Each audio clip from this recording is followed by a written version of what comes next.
Thyroid problem இருக்கும்போது, cabbage, cauliflower அதெல்லாம் சாப்பிடக்கூடாதுன்னு சொல்றாங்களே, அது உண்மைதானா? இது ரொம்ப காமனா நெறைய பேர் கேட்கிற என்ன ஒரு கொஸ்டின்.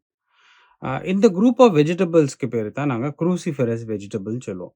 நம்மளோட இந்தியன் ஃபுட் ஐட்டம்ஸ்ல பார்த்தீங்கன்னா, என்னென்ன வெஜிடபிள்ஸ் இதுல வரும்னா, கேபேஜ், காலிஃப்ளவர், ப்ரோக்கோலி, ராடிஷ் போன வெஜிடபிள்ஸ் தான். ஜென்ரலா பார்த்தீங்கன்னா, இந்தியன் வே ஆஃப் குக்கிங்ல நம்ம நல்லா அத பாயில் பண்ணியோ, இல்ல குக் பண்ணியோ நம்ம சாப்பிடுவோம். அப்படி எடுத்துக்கிறதுனால, நமக்கு இதனால பெருசா தைராய்டு ஃபங்ஷன் டிஸ்டர்பன்ஸோ, இல்ல தைராய்டுல ப்ராப்ளம் வரதுக்கு சான்சஸ் ரொம்ப ரொம்ப கம்மி. ஆனா இதே வெஸ்டர்ன் டைப் ஆஃப் ஃபுட் அப்படியே ரா சாலடா எடுத்துக்கிறாங்கன்னா, அதுல இருக்க ஒரு சில கெமிக்கல்ஸ் வந்து தைராய்டு ஃபங்ஷன டிஸ்டர்ப் பண்றதுக்கு நெறைய சான்ஸ் இருக்கு.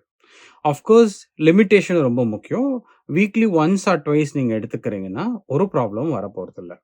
இது போக நீங்க ஃபேட்டி ஃபுட்ஸ் இல்ல ப்ராசஸ்ட் ஃபுட் எதா எடுத்துக்கிறீங்கனாலும், அத அவாய்ட் பண்ணுங்க.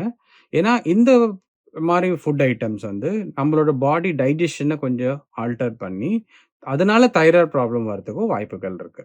Thank you.